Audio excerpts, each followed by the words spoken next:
Aujourd'hui, on va revenir un peu sur l'histoire de Noé. Il y a des choses qu'on peut retirer comme enseignement. Bon, on avait déjà un peu décortiqué la chose sur des méditations précédentes, mais là, on va accentuer cette histoire de Noé, de l'arche.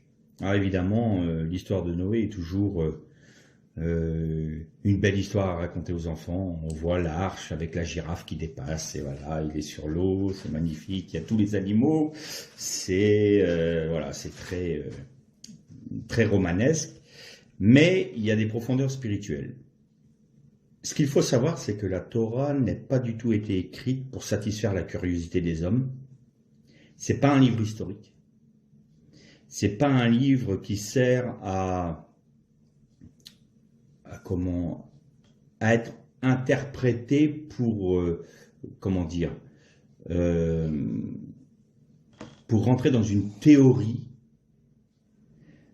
d'évolution de l'homme ou de création de l'homme ça c'est typiquement humain et terrestre. La Torah est avant tout une réalité céleste qui se manifeste dans la création. On avait dit les dernières fois que la plus petite particule que l'on puisse trouver au cœur même de l'atome, les quarks et toutes ces divisions qu'on a pu faire, ce n'était que un concentré d'information et donc un concentré d'énergie. Ce concentré d'information, c'est la Torah. Ce concentré d'énergie, c'est la puissance de la parole de Dieu, la puissance créatrice de la parole de Dieu. Et donc, aborder la Torah, aborder la Bible comme un livre historique, comme un livre chronologique, comme un livre qui nous raconte une belle histoire, ou même un livre, un recueil de bonne conduite, c'est pas une bonne approche.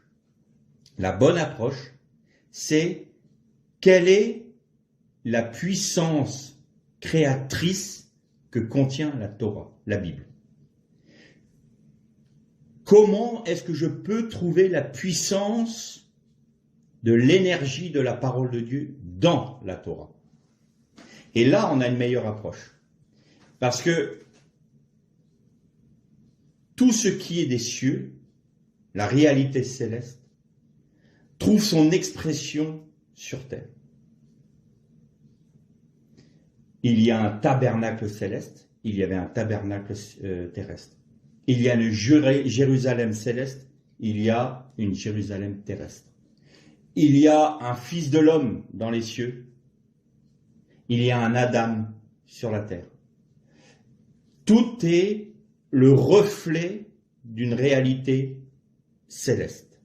La création que l'on connaît est l'expression, et une expression, et l'image miroir, j'ai envie de dire, d'une réalité céleste.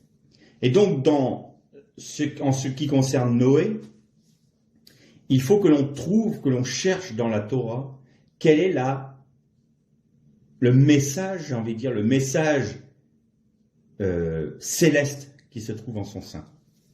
Et donc, on va commencer à lire dans le livre de la Genèse, au chapitre 6, et on va démarrer au verset 5. Donc, Genèse 6, à partir du verset 5. L'Éternel vit que la méchanceté de l'homme était grande sur la terre, et que chaque jour son cœur ne concevait que des pensées mauvaises. L'Éternel regretta d'avoir fait l'homme sur la terre, et son cœur fut affligé. L'Éternel dit, « J'effacerai de la surface du sol que j'ai créé, depuis l'homme jusqu'au bétail, aux reptiles et aux oiseaux du ciel, car je regrette de les avoir faits. » Mais Noé obtint la faveur de l'Éternel. Ensuite, on lira à partir du verset 14. « Fais-toi une arche de bois de gopher. Tu disposeras cette arche en cellules et tu la couvriras d'un enduit au-dedans et au-dehors. Tu la feras comme suit. L'arche aura 300 coudées de longueur, 50 coudées de largeur et 30 coudées de hauteur. Tu feras à l'arche une ouverture d'une coudée, disposée tout en haut. Tu placeras la porte de l'arche sur le côté et tu feras un étage inférieur, un second et un troisième. On arrêtera là notre lecture. C'est le genre de texte sur lequel on passe rapidement. Bon, voilà, tu vas te faire une arche, donc une teva, qui aura 300 coudées de longueur, 50 de large, 30 de haut. Est-ce que c'est important? Si, quand vous lisez la Bible, donc tout le Tanakh, tout l'Ancien Testament, dans l'Ancien Testament, il n'y a que deux éléments, deux monuments ou bâtiments dont la Bible parle de mesurer, que Dieu a ordonné à l'homme de faire selon les mesures qu'il lui donnait. Le premier, c'est l'arche. Le deuxième, c'est le temple de Salomon. Et vous pouvez voir dans Chroniques, c'est dans le deuxième livre de Chroniques, chapitre 3, verset 3, il est dit « Et ils firent le temple selon les coudées de l'ancienne mesure. » Là aussi, on passe rapidement sur ce texte. Le temple fut bâti sur les mesures, sur la coudée de l'ancienne mesure. Qu'est-ce que ça veut dire? Eh bien, ça veut dire qu'il y a un lien entre l'arche de Noé et le temple de Salomon. C'est-à-dire que l'ancienne mesure, la seule ancienne mesure que l'on trouve dans la Torah, c'est l'arche. Donc le temple a été bâti selon la mesure de l'arche. Ça, c'est extrêmement important. Et vous allez voir pourquoi c'est important. Donc vous avez 300 coudées de longueur, 50 de large, 30 de haut. Vous prenez le tétragramme, Yud-Ke Vav-Ke. Donc, écrit, c'est un Yud, un He, un Vav, un He. Mais quand les Hébreux le lisent, quand les Juifs lisent le nom de Dieu, ils disent Adonai. Alors, pour parler de Dieu, comme nous, en termes génériques, eux, ils disent Hachem, le nom. Mais, quand ils rencontrent dans la Torah, quand ils sont dans leur lecture et qu'ils voient Yud-Ke Vav-Ke, ils disent Adonai. Donc, vous avez le nom de Dieu écrit et le nom prononcé. Très bien. Quand vous prenez chaque lettre du tétragramme, multiplié par chaque lettre, donc vous mettez les deux mots l'un par-dessus l'autre, et vous multipliez chaque lettre de chaque mot, tétragramme et Adonai. Eh bien, vous retrouvez quoi? Vous retrouvez les dimensions de la Teva. La Teva, c'est la valeur numérique du tétragramme Adonai. De l'Éternel est mon Seigneur. C'est exactement, ça vous donne parfaitement les mesures de l'arche. On va le faire ensemble. Ça commence par un Yud, le tétragramme. Ensuite, vous avez un Aleph. 10 fois 1, 10. Ensuite, vous avez un He, qui est multiplié par un Dalet. Ça vous fait 20. Ensuite, vous avez un Vav, qui est multiplié par 50, ça vous donne 300. Et vous avez un He, qui est multiplié par un Yud, qui vous donne 50. Alors vous allez me dire, on a 300, on a 50, mais on a 10 et 20. Comment ça se fait? Eh bien la raison est simple, il y avait 3 étages à la Teva. L'étage supérieur, c'était là où l'homme résidait, où la famille de Noah résidait. Les deux autres, c'était celui du milieu, c'était les animaux, et en dessous, c'était les rebuts et les réserves de nourriture. Donc vous aviez un étage et deux autres, donc 20 plus 10, 30. Vous avez exactement les mesures de la Teva, qui sont l'expression du tétragramme Adonai. Donc vous voyez que ce n'est pas des mesures faites au hasard. Parce que si on réfléchit bien, de manière scientifique, on va dire, de manière physiologique et physique, la Teva n'avait aucune chance de flotter. C'était un cube, une boîte rectangulaire, et elle avait donc fait d'assemblage d'arbres, donc de planches, mais vu la dimension de cette boîte, les assemblages en bois ne pouvaient pas tenir. C'était impossible. 300 mètres en bois, 30 mètres de haut, 50 de large. Comment voulez-vous qu'elle résiste à un tel maelstrom qu'était le déluge? Donc, pendant 120 ans, Noah savait qu'il y allait avoir le déluge. Le Seigneur lui avait dit, je vais détruire l'homme par le déluge, il va y avoir un maelstrom, des cataractes d'eau qui vont tomber, et tout ce qui vit sur terre sera mis à mort. Et pendant 120 ans, il a dû se dire, je suis en train de faire une boîte, et bien si ça tient, c'est que vraiment le Seigneur nous sauve. Eh bien, de manière humaine, l'arche n'avait aucune chance de sauver la famille de Noé et aucune chance de sauver les animaux. C'était impossible que ça tienne. Et pourtant, elle l'a fait. Qu'est-ce qui a rendu Noé juste aux yeux de Dieu? Alors, dans sa génération, il a été trouvé comme juste, sadique. Mais il a fait comme Abraham. Il a cru en la parole de Dieu. Fais-toi une arche de bois de gopher. Tu lui donnes les dimensions que je te donne. Elle devra faire exactement, précisément ces dimensions-là. Ne t'occupe pas de savoir si tous les animaux vont rentrer, si tu vas avoir assez de nourriture dedans, si tout va bien se passer. Ce n'est pas une œuvre humaine, c'est une œuvre divine que je t'ordonne de faire. C'est-à-dire que c'est une œuvre céleste que je te demande de mettre en pratique au niveau terrestre. Tout comme le temple, on a vu ensemble qu'il s'était, entre guillemets, construit lui-même. Pourquoi? Parce que la Shrina avait rempli le pays d'Israël, parce que Salomon avait demandé d'avoir la sagesse plutôt que la gloire et l'argent. Eh bien, la Shrina remplissait les ouvriers pour construire le temple. Donc, l'arche de Noé, et le temple ont exactement la même origine et la même substance, j'ai envie de dire. C'est une œuvre céleste qui trouve son application sur la terre. Pourquoi? Pourquoi une arche? Après tout. Pourquoi une arche? Pourquoi pas une haute tour? Le Seigneur aurait pu permettre que sais-je encore, ou il y a plein d'autres solutions, s'enterrer, faire quelque chose de manière à ce que les eaux passent par-dessus, puis peu importe. C'est une arche. Simplement parce que Teva veut dire aussi mot, le mot, ou la parole. On avait vu ça dans une méditation précédente. Donc, Dieu disait à Noah en substance, tu vas te créer un petit monde dans ce monde. Tu vas créer avec mon esprit,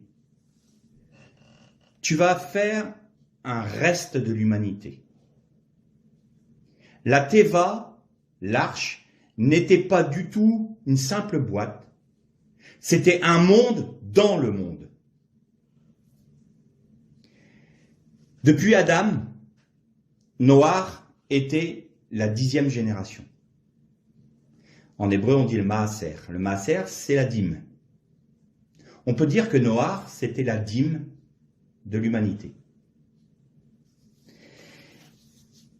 Si vous prenez le 10e, en hébreu, ça se dit asséti. Sa gematria, c'est de 580. Donc le poids numérique de asséti, 10e, c'est 580. Le poids numérique de Noah, c'est 58. Noah est le 10e. 580, 58. Donc, Noah est la représentation, il est la dîme de l'humanité qui rentre dans quelque chose de particulier, pas une boîte. Il rentre dans la parole, dans le mot, dans le verbe. Il rentre à l'intérieur du nom de Dieu. Et Jésus, que nous dit Jean dans son évangile, et la parole était Dieu, la parole était avec Dieu. Donc en rentrant dans la Teva, Noah rentrait dans la parole qui était le Messie. Puisque le tétragramme, c'est la chesed, c'est-à-dire c'est l'expression elle est exprimée par Yeshua, pardon. Donc là, vous voyez qu'on n'est plus dans une dimension humaine et simplement de dire c'est une belle petite histoire, on rentre dans une dimension spirituelle. Donc Noah et sa famille et les animaux sont rentrés dans la parole de Dieu qui est le nom de Dieu. Ils rentraient en Dieu, c'est-à-dire que là on retrouve cette parole de Jésus qui dit « Si vous demeurez dans ma parole, je demeurerai en vous. » Si vous demeurez dans ma parole. Eh bien, l'arche de Noah est une prophétie de tout ce que les hommes devaient vivre dans le futur. C'est-à-dire qu'à partir de Noah, le juste vivra par sa foi. Il vivra par sa foi. Il devra demeurer dans sa parole, dans la parole de Dieu, pour vivre. Et d'ailleurs, le texte dit, tu feras rentrer ta famille, tes fils et leurs femmes, et tous les animaux, afin que ceux qui sont dans l'arche aient la vie. Et la vie. Donc, en rentrant dans la parole, dans la Teva, Noah, sa famille et les animaux ont eu la vie. Ils sont passés à travers le jugement, ils ont été sauvés du jugement, ils ont été gardés. La Teva avait une autre particularité importante. Il y avait des cellules. Vous avez noté? Tu la feras en cellules. Pourquoi? Pourquoi en cellules? Alors là, on se pose bien des questions. Cellules à l'étage supérieur, cellules à l'étage inférieur, cellules à l'étage du milieu. Alors on peut comprendre. Il a peut-être voulu séparer les lions des agneaux parce que bon, ça pouvait faire mauvais ménage. Mais quoi qu'il en soit, pourquoi des cellules? Qu'est-ce que ça veut dire? Eh bien, les hommes étaient tournés vers le mal. La génération de Noah était tournée vers le mal. Et n'oubliez jamais, il faut qu'on garde à la mémoire cette parole de Jésus qui disait « Au temps de la fin, il en sera comme au temps de Noah. » Les hommes mangeaient, buvaient, mariaient leurs enfants, se mariaient, jusqu'au jour où il y a eu le déluge. C'est-à-dire qu'ils avaient une forme d'insouciance de ce qu'ils vivaient.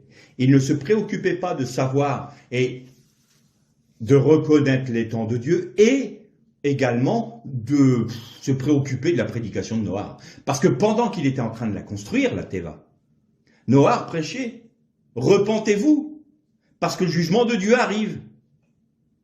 Alors, les premières années, peut-être qu'il y en a certains qui se sont dit « Oh, qu'est-ce que ça veut dire? Il est en train de faire un truc, là, une espèce de grosse boîte énorme, ça fait un monument, là, au milieu du sec.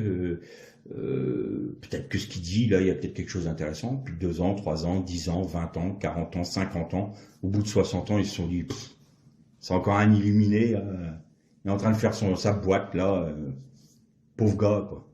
Pauvre gars. » Bah oui, tous ceux qui disent « Attention, le jugement de Dieu est là », tous ceux qui me mettent en garde sont tous des illuminés, et puis des gens qui... c'est n'importe quoi. N'importe quoi. C'est des illuminés religieux. Bien oui.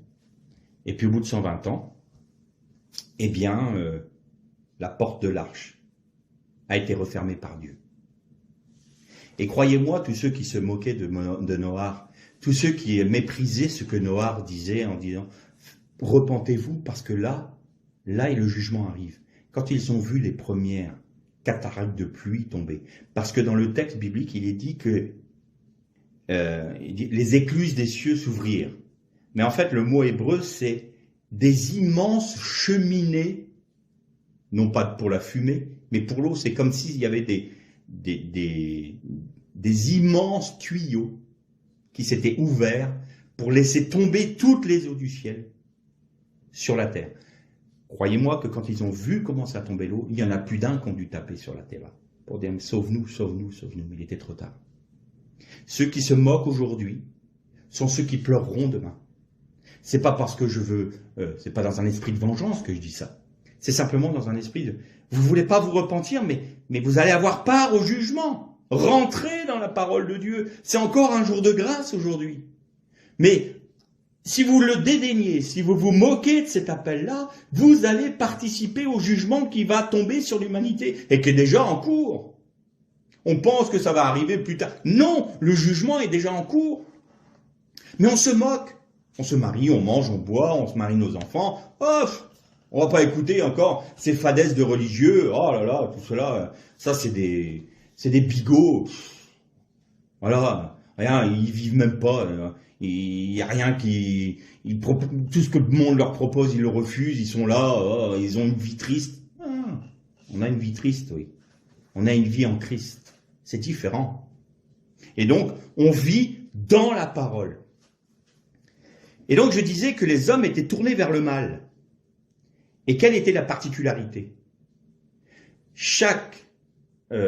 Toute chair avait dévié sa voie. C'est-à-dire qu'il n'y avait plus aucun ordre. L'ordre établi par Dieu. Vous notez que la création, c'est Dieu qui met en ordre les choses. Il sépare les eaux d'en haut, les eaux d'en bas. Il sépare la lumière de la nuit, jour et nuit. Il fait en sorte que les animaux soient en couple. Il y a un ordre établi. Ensuite, l'homme et la femme, il les sépare pour qu'ils puissent mieux s'unir par les liens d'amour. Quand Dieu sépare les choses, c'est pour de l'ordre, pour qu'il y ait une harmonie. Et là, toute chair avait perverti sa voie. Ça veut dire que ce qu'on trouve aujourd'hui, hommes et femmes, hommes et hommes, femmes et femmes, trans ceci, trans cela, les animaux, il y avait des accouplements entre différentes espèces, il y avait des accouplements entre l'humain et des animaux. Enfin, c'était un désordre total. Et toute chair avait perverti ses voies. Et Dieu dit, dans le monde que je te demande de créer, là, dans la Teva, c'est le 10e, donc c'est la dîme du monde, de l'humanité et de la création. Tu vas faire des cellules. C'est-à-dire qu'on remet de l'ordre. Tu vas devoir, toi, Noah, faire en sorte qu'il y ait de l'ordre. Pourquoi? Parce que Dieu avait donné comme mandat à Adam d'être le responsable de la création. Il avait autorité sur la création pour qu'elle demeure dans l'ordre établi par Dieu. Et en péchant, il a laissé le tohu vavohu revenir sur le monde. Et donc ça a produit le jugement. Le désordre apporte toujours le jugement. Et là, Dieu dit à Noah, tu vas rentrer dans la Teva, tu vas faire des cellules, et chaque animal aura sa place dans sa cellule. Dans vos familles seront séparées par des cellules. Ça sera de l'ordre. Il n'y aura plus ces histoires d'hommes et d'hommes et de femmes et puis d'inceste et de tout. C'est de l'ordre établi par Dieu. Donc les cellules étaient pour cela. Je te demande de remettre de l'ordre dans la dîme de ma création. Et puis ça a été plus loin. 1 an. Alors vous imaginez 1 an dans une caisse? Il paraît que pendant 40 jours, les rabbins disent qu'il faisait nuit sur terre. Les astres s'étaient arrêtés. Et le cataclysme est tombé. Et donc, il faisait nuit. Et Noah est resté 1 an avec toute sa famille. Et qu'est-ce qu'il a fait pendant 1 an? Eh bien, pendant 1 an, il a nourri les animaux. Pendant 1 an, il s'est occupé des animaux. Pendant 1 an, il s'est occupé de la création. Pendant 1 an, il a été le serviteur de la création. Il a appris à servir. Et lui qui était le sommet de la création de Dieu, a été rendu serviteur de la création de Dieu. Pour qu'il apprenne qu'il a la responsabilité de maintenir l'ordre dans la création. Parce que Dieu l'a mandaté ainsi. Et donc, dans ce petit monde, cette dîme du monde, eh bien, la Teva représentait l'ordre établi par Dieu. Et ce qui aurait dû être dans toute la création devait se retrouver dans la Teva. Et puis là, on a un petit texte bizarre. Tu feras une ouverture d'une coudée en haut de la Teva. Alors, une ouverture pour faire rentrer la lumière. Une coudée, c'est grosso modo 50 cm. Je rappelle, la Teva fait 300 mètres de long, 50 mètres de large 30 mètres de haut. Vous faites une ouverture de 50 cm en haut au sommet de l'arche et vous dites, tiens, ça va éclairer l'arche. C'est pas crédible. Alors, il y a deux écoles dans le judaïsme, et notamment Rashi. Rashi, le grand commentateur du XIIe siècle, qui a dit, voilà, cette ouverture-là, soit c'est une fenêtre, parce qu'il est dit, tu travailleras à faire. Donc, Noach devait la fabriquer. Donc, ça fait penser à une fenêtre. Mais pour qu'il y ait la lumière, or, pendant 40 jours, il a fait nuit. Puis la lumière, c'est pas crédible. L'autre hypothèse de Rashi, c'était une pierre précieuse qui illuminait toute l'arche. Mais personne ne peut trancher dans le judaïsme.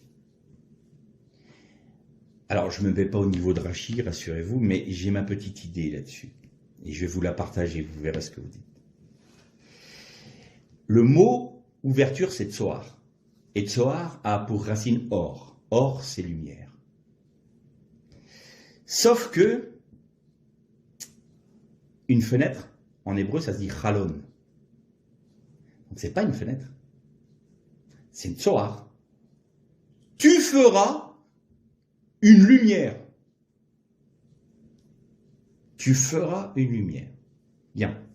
On va prendre le mot, on va prendre l'expression hébraïque tsoar ta'aseh ateva, c'est-à-dire tu feras une lumière qui prendra son origine en haut dans la teva. Bon, en français, ça fait un peu lourd, mais on pourrait traduire tu travailleras à ce que la lumière qui prend sa source ou son origine en haut, rentre dans la Teva. Et là, on a une autre explication. Tu feras en sorte que la lumière du jour 1, on a prêché, vous vous souvenez les méditations sur la lumière du jour 1, la lumière du Messie, la lumière de la création.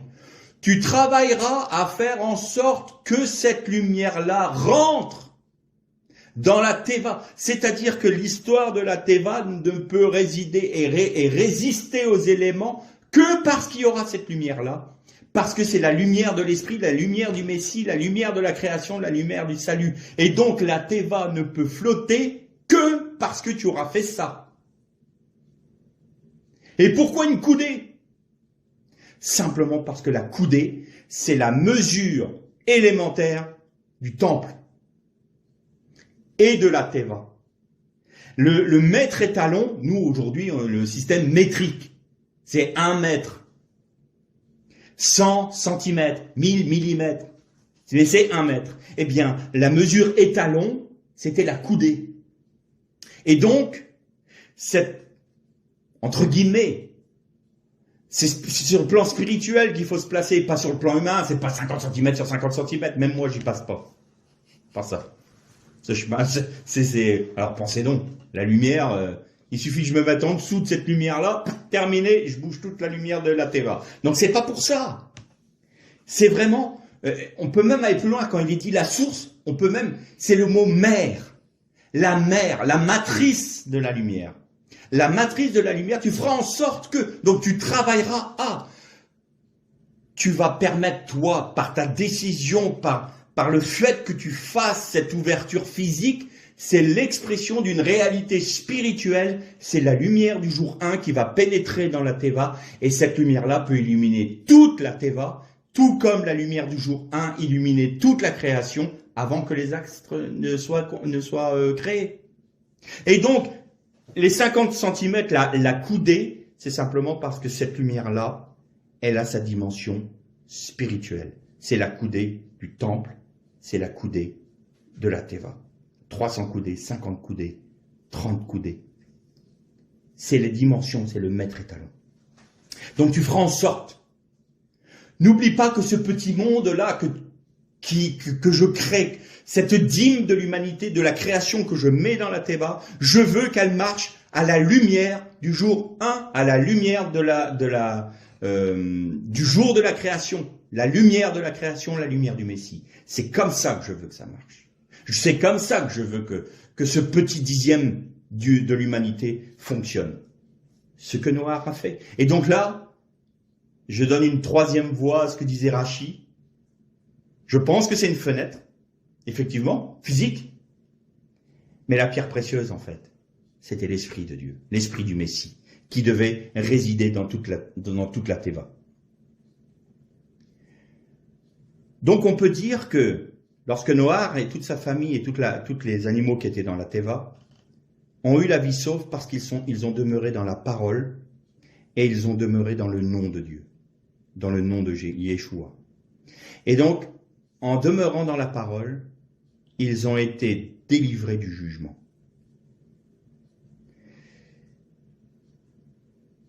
Ce qui est important de noter une autre chose importante à noter aussi, c'est que si vous prenez les dimensions de la Teva, 300, 50 et 30, vous avez des lettres qui correspondent à ces dimensions-là. Le 300, c'est le Shin. Le 30, c'est le Nun.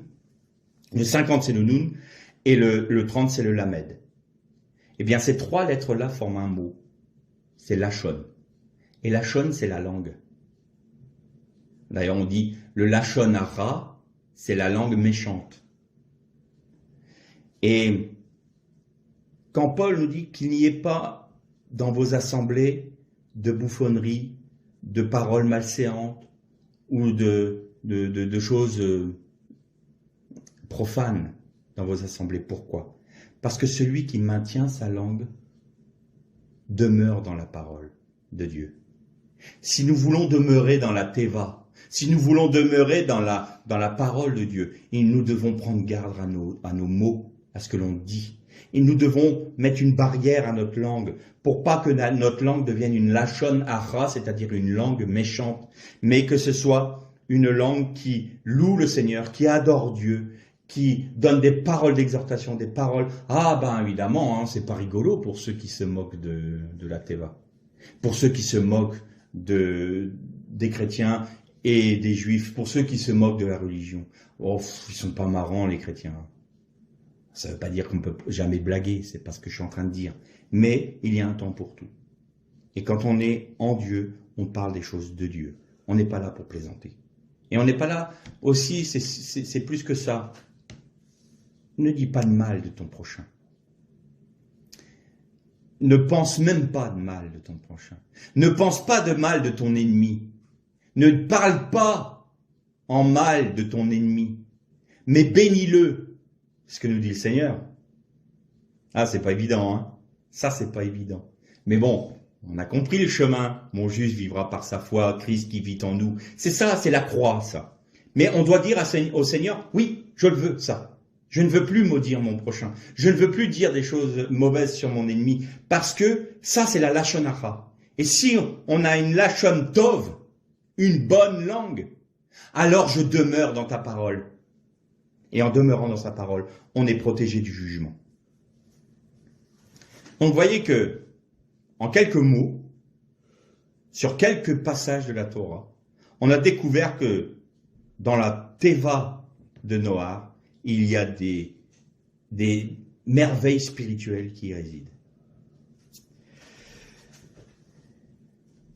Je vais juste survoler, c'est le cas de le dire, le passage du corbeau et de la colombe, parce qu'on en a déjà parlé.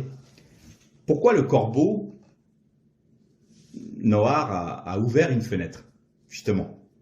La fameuse fenêtre qui est Chalon. Donc vous voyez que ce n'est pas de Tsoar. C'est deux choses différentes. Il ouvre la Chalon, la fenêtre, et il lâche le corbeau.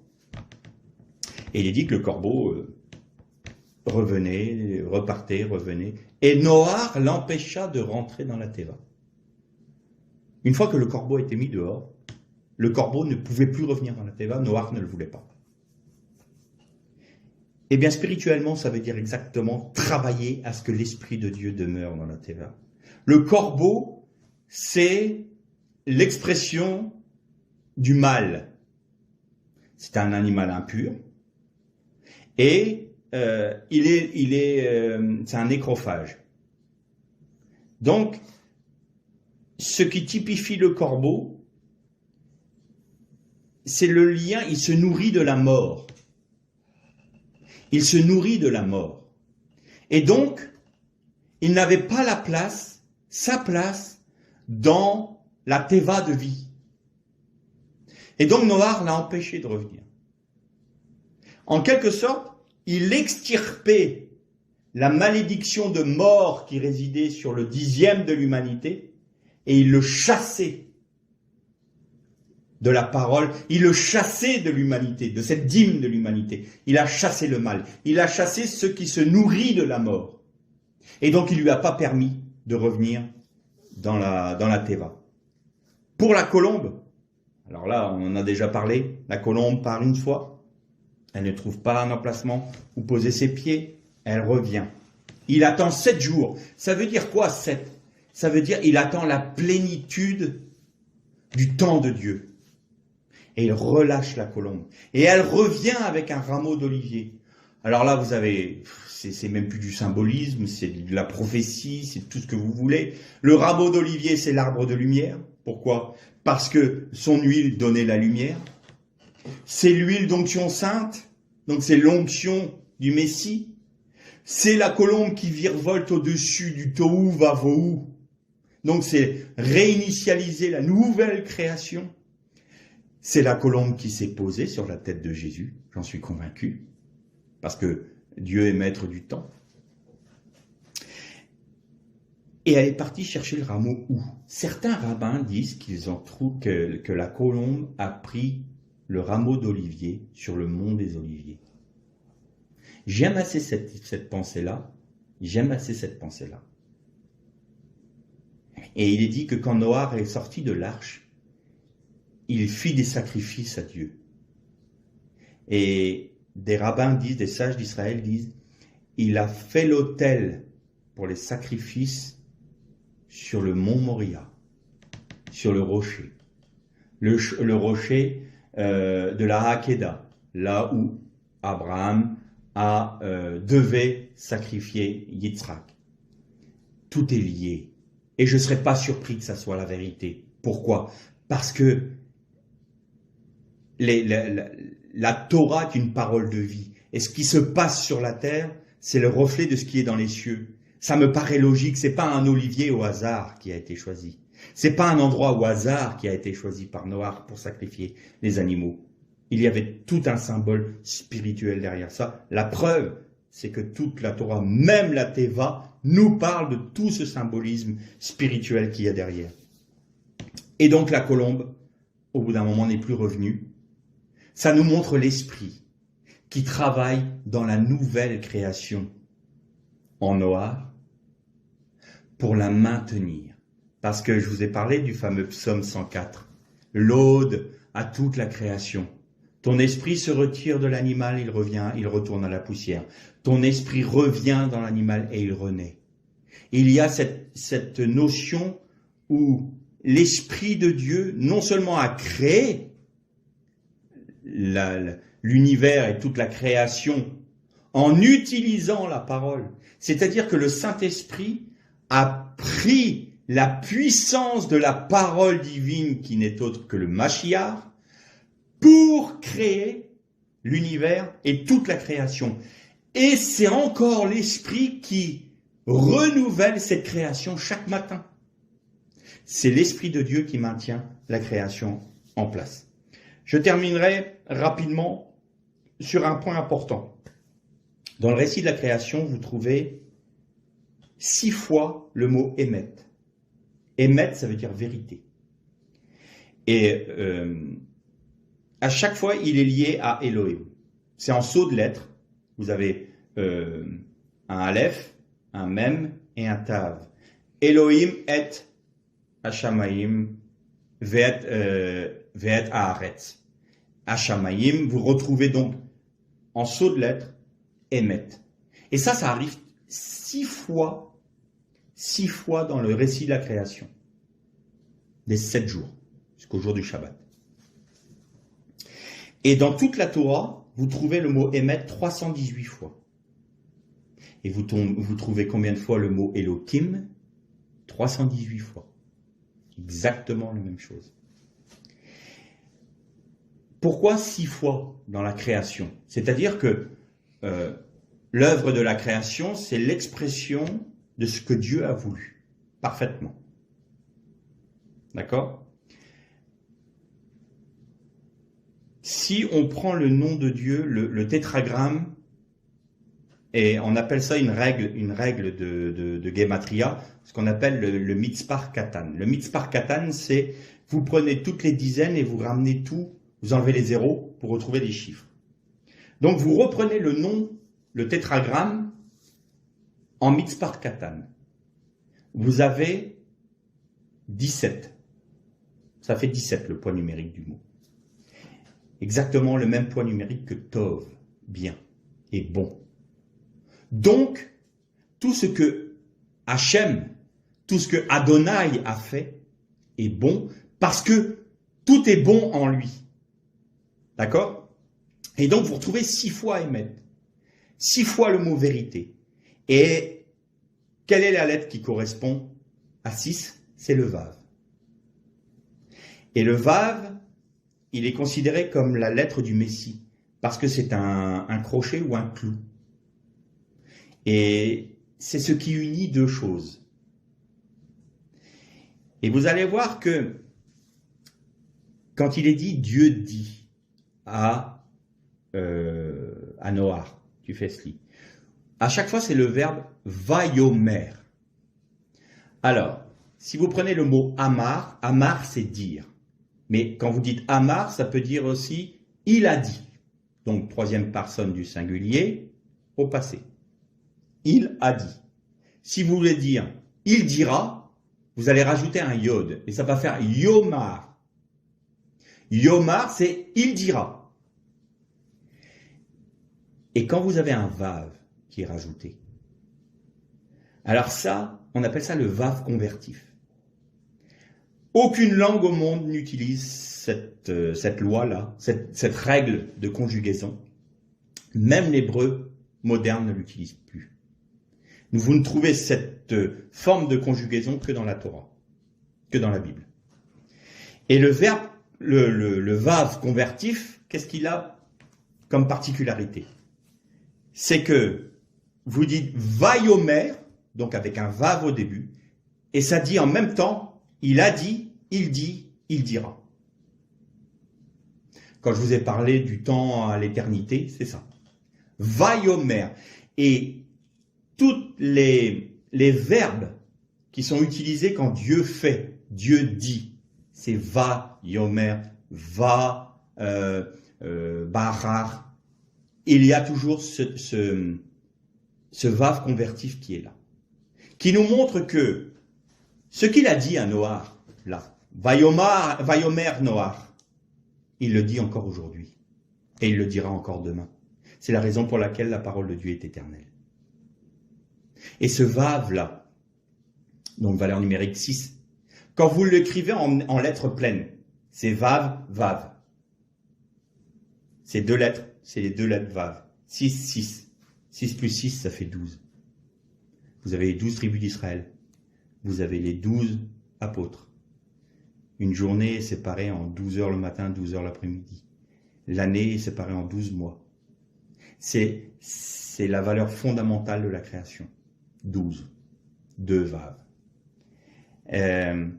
Les crochets qui maintenaient toutes les tentures du temple, crochets en or, qui maintenaient le tabernacle, l'œuvre de Dieu en place. On appelle ces crochets-là des vavim. C'est tous des petits vaves. L'agrafe, bon, tu feras une agrafe en or pour tenir les pompons. Pourquoi? Parce que c'est vavim. C'est-à-dire que le vav, le Mashiach, maintient l'univers. Il maintient tout. Et qui est le vav? C'est le Emet. Qui est le Emet? La vérité, c'est la parole de Dieu. Et qu'est-ce qu'a dit Jésus? Je suis le chemin et la vérité. Je suis le chemin et le Emet. C'est-à-dire que je suis la parole, donc je suis la vérité, donc je suis le Vav qui maintient toute l'œuvre de Dieu et toute la création de Dieu en place. on n'a fait que parler de l'histoire de Noé et de l'arche. Pourquoi, pour conclure, pourquoi est-ce que je vous ai parlé de ça? Parce qu'aujourd'hui, on est en train de fêter actuellement Shavuot, c'est-à-dire la Pentecôte. Et la fête de la Pentecôte, donc c'est le don de la Torah. Pour les évangéliques, évidemment, c'est le don du Saint-Esprit, qui est la même chose. C'est l'alliance renouvelée, la Brit Hadasha, par l'obtention du Saint-Esprit. Et la fête de Shavuot dans le Tanakh, c'était quand Israël a reçu la Torah sur le mont Sinaï. Mais cette fête-là se passait à un moment particulier de l'année. C'était l'année des premières récoltes. C'est là où on donnait la dîme des récoltes. Depuis quelque temps, toutes les fêtes juives sont marquées par des événements particuliers. Depuis 2 ans. Et cette année où on fête Shavuot, c'est-à-dire la fête des prémices, des premières récoltes, qu'on présente à Dieu pour avoir l'abondance, c'est l'année où on parle d'une famine mondiale. C'est l'année où on parle d'un tel cataclysme dans l'humanité que les gens vont mourir de faim. Les hommes refusent de voir que le jugement de Dieu est déjà en train de les frapper. L'humanité refuse de voir que la bénédiction n'est pas sur elle. L'humanité refuse même la pensée de Dieu. Les hommes refusent de prêter même ne serait-ce qu'attention à la parole de Dieu. L'humanité rejette la Teva, rejette la parole de Dieu. Et normalement, cette fête, c'est une fête d'adoration à Dieu pour que Dieu nous donne de quoi subvenir à nos besoins. Et l'humanité est en train de se demander si elle pourra continuer à vivre demain, si elle ne va pas vivre une guerre qui va s'étendre, si elle va pouvoir se nourrir demain parce qu'il y a l'inflation, si on va encore trouver du blé, si on va trouver de l'huile, si on va trouver les éléments fondamentaux pour pouvoir vivre. Est-ce qu'on va encore trouver de l'eau potable? Pendant que l'humanité est en train de se poser ces questions-là, le Seigneur dit, venez à moi, rentrez dans ma Teva, rentrez dans ma parole, demeurez dans ma parole, de manière à ne pas avoir part au jugement qui est sur le monde. Alors pour tous mes frères et sœurs qui sont en Christ, je leur dis, ne vous inquiétez pas. Il n'y a pas de crainte à avoir. Parce que si nous demeurons dans la parole, nous n'avons pas part au jugement de Dieu sur l'humanité parce qu'il nous garde dans sa parole. Celui qui est en Christ, qui demeure en Christ, ne peut pas être touché par le jugement. Certes, nous sommes témoins des jugements. Noé a été témoin de ce qui est arrivé sur l'humanité. Mais nous ne sommes pas frappés par les jugements. Nous n'avons pas à nous inquiéter de quoi sera fait demain. Nous n'avons pas à nous inquiéter si le Seigneur va nous donner un échappatoire à telle et telle chose parce que nous avons peur. Non. Bannissons la crainte de nos cœurs parce que nous demeurons dans la Teva. Mais nous devons demeurer dans la Teva, c'est-à-dire dans la parole de Dieu. Et pour demeurer dans la parole de Dieu, louons le Seigneur. Bénissons-le. Croyons que demeurer dans la parole nous garde du jugement, tout comme Noé a cru que cette caisse qu'il était en train de faire, qu'il n'avait aucune chance de tenir dans le jugement. Aucune. À vue humaine, c'est de la folie. À vue humaine, de dire, j'ai pas peur du lendemain parce que je crois ce que dit la Bible. Les gens vont dire, mais t'es fou. Fais des réserves, prépare-toi un coin où tu seras hors réseau pour pas être connecté parce que les survivalistes, il faut plus qu'on puisse nous contrôler. Non, moi je demeure dans la Torah, je demeure dans la parole de Dieu. C'est ma meilleure garantie. Mais c'est de la folie. Ta parole de Dieu, tu crois qu'elle va te tenir en cas de guerre nucléaire? Tu crois qu'elle va te tenir en cas de famine? Tu crois qu'elle va te sauver si jamais on est tous en train de s'entre-déchirer, s'entretuer? Oui. Mais t'es fou, ça tiendra jamais ton histoire. Noah, t'es fou. Tu me dis qu'il va pleuvoir, que la terre va être submergée et tu fais une caisse. Et tu crois que cette caisse-là, qui a aucune chance de tenir sans se disloquer, elle va te sauver. Oui. Parce que Dieu l'a dit. Mais t'es fou, mon pauvre garçon. T'es complètement cinglé. Oui, nous sommes fous. La croix est une folie. La croix, les hommes sages, entre guillemets, disent, mais ils sont cinglés de croire qu'ils vont être délivrés de toutes ces choses parce qu'ils croient en Dieu. Oui, parce qu'ils ont confiance en Dieu. Oui, oui, oui. C'est ça qui va nous sauver du jugement. Donc, bannissons la crainte. Seulement, demeurons dans la parole. Et en faisant cela, la parole, on demeure dedans. Mais on n'oublie pas la chose importante. Travaillons à ce que la parole soit illuminée par l'Esprit de Dieu. Parce que l'Esprit de Dieu donne vie à la parole. Et toute la puissance de la parole de Dieu s'accomplira dans notre vie personnelle, dans la mesure où le Saint-Esprit aura toute l'attitude pour manifester la puissance de celle-ci. Alors, nous traverserons le jugement actuel, nous traverserons les jugements futurs. Et nous serons recueillis auprès de Dieu en attendant notre espérance, c'est-à-dire le monde à venir, les nouveaux cieux, la nouvelle terre, le Olam Abba, en passant par le règne avec Christ. Alors oui, on est peut-être fou aux yeux des hommes, mais c'est la sagesse aux yeux de Dieu. Que le Seigneur vous bénisse.